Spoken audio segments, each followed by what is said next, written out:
Okay, a new video with a new argument. The argument from miracles.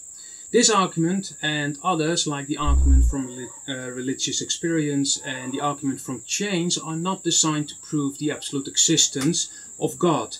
No, they only claim a strong probability. Still, I included these kinds of arguments because they, together with all the other arguments, form a very strong cumulative case.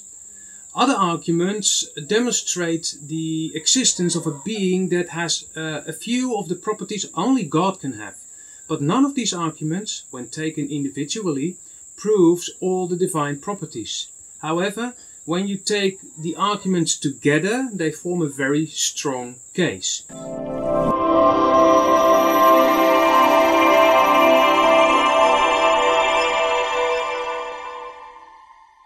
So, let's take a look at this argument.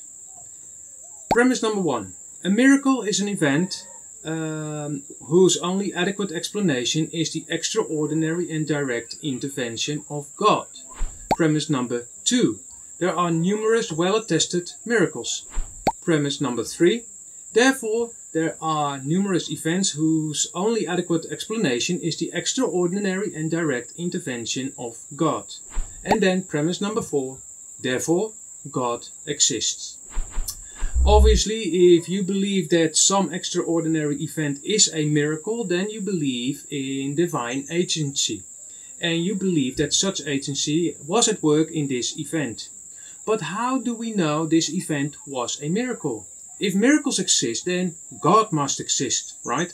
But do miracles exist? And if the miracle was real, does that mean it came from God? Can it not just be a different supernatural being or more beings?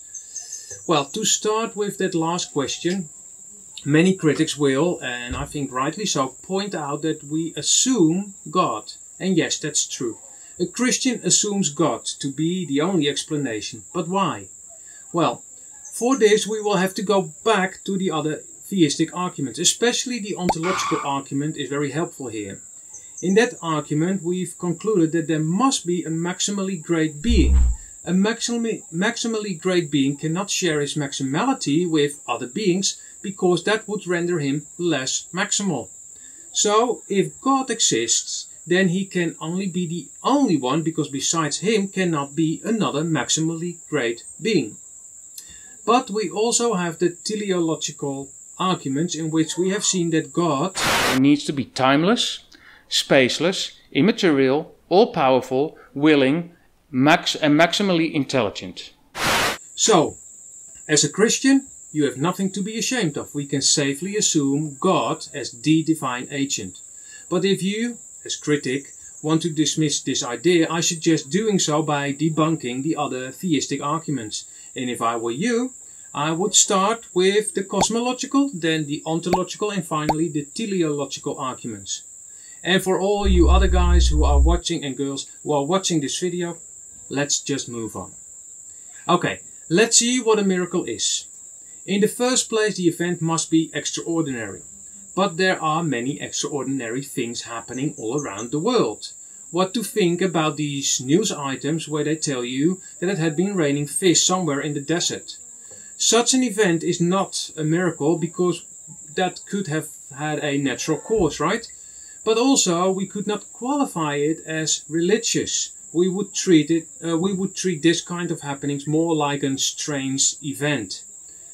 Not activated by prayer, but by nature.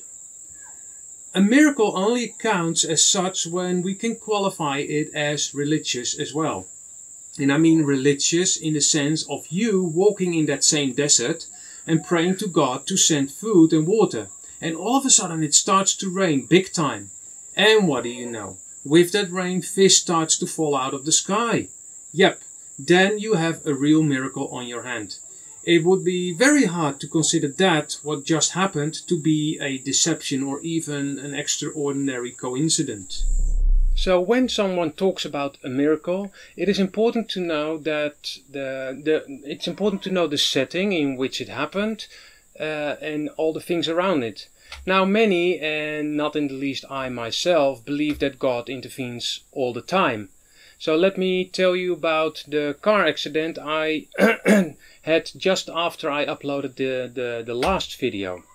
It was a very sad weekend in our village. 2 weeks before, a good friend of us brought his wife to a hospital in a bigger town. He couldn't get her diagnosed or treated because a lack of money. We actually didn't know about this, but we heard it afterwards. Last weekend she died at an age of 48. The well-respected man came home with his deceased wife and the rest of the huge family to bury her. Everybody felt horrible, everybody was sad. The day before the funeral, however, the daughter of this man went into labor. She already had 3 miscarriages before, so they were frantic to get her in a good hospital. So with a delegation of important men, that's the way they do it here, the father came to me. He said fuel or money to travel wasn't any problem, they said. They would figure something out. Please bring my daughter to a hospital, he pleaded. Well, I didn't need their money, and happy to be able to help, I drove her to the hospital that's about 100 kilometers away. And the car was loaded. You see, on Madagascar you will never travel alone. I had a total of 13 persons sitting in the car. After collecting some bags with food and other necessities, because you need to have somebody to provide you with food when you're lying in a hospital bed, right? Everybody arrived safely at the hospital. And afterwards I returned home to our village, only my daughter and 2 local ladies in the car. And actually I insisted that they had to wear their safety belts. They don't like that, but I said, we're not going to drive further, you have to wear them. Anyway, driving on the well-known road, I saw the junction where I had to get off. Just one last curve, and there it happened. Even though I drove very slowly, I think hardly 50 kilometers per hour, that's about 32 miles per hour, my car started to slip. Also, that's nothing new for me, and I corrected by gently steering in the direction I wanted to go. And the car responded nicely, but all of a sudden it bounced to the left. It happened so fast that I couldn't adjust in time, and the rear wheel slipped into the verge. It landed in a ditch, and before I knew, the whole car flipped over. We've made a 360-degree roll, after which the car landed on its wheels. None of us got hurt.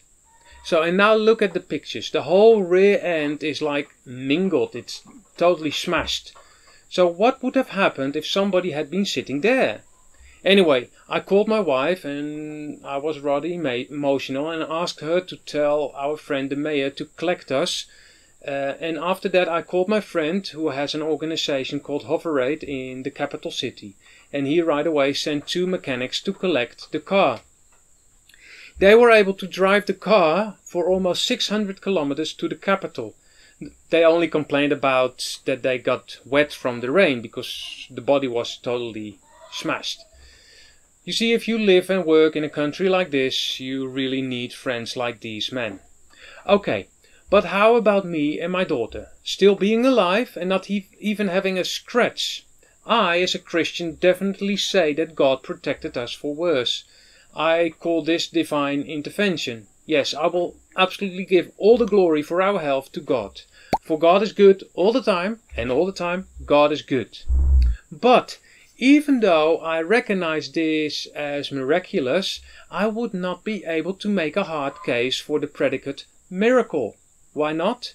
Simply because I can easily say that nobody got hurt because we were in a sturdy car, buckled up in safety belts, and we weren't going fast. So this means that the setting or the surroundings of a supposed miracle is crucially important. Not only the physical setting and not just the timing, but the personal setting is critical as well. It is also important to know about the character and the message of the person to whom this event is specially linked.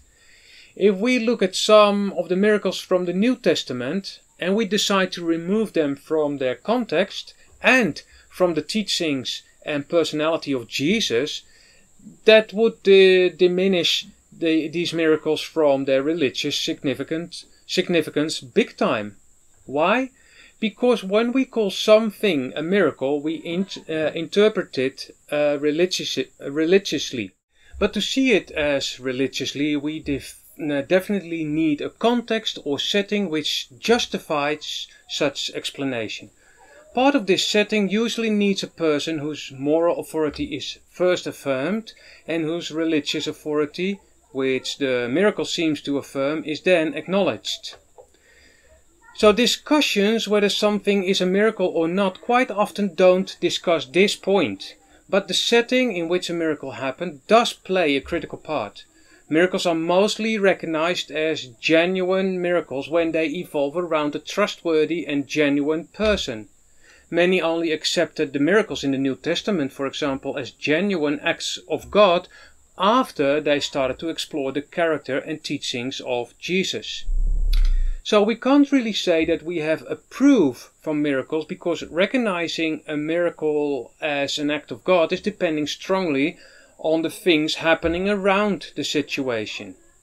Years ago, my wife and I went to a big meeting, and the preacher all of a sudden said that there was a young lady in the room with a deformed spine. After some moments we saw a hand of a young lady, hardly 20 years old. The preacher told her to come to him. He said that Jesus told him that he was going to heal her. So after some hesitation, the girl stood up, and I was shocked. She was wearing a dress, but we could clearly see her crooked back. The poor girl must have been in such a pain. Again, the preacher said she had to come to the front, and she did. And while she was walking, we could see her vertebrae pop into place one by one, and I really thought I was going crazy. So I quickly looked at other people, but everybody was gasping for air. It was really happening there, right in front of our eyes. The religious setting was in place.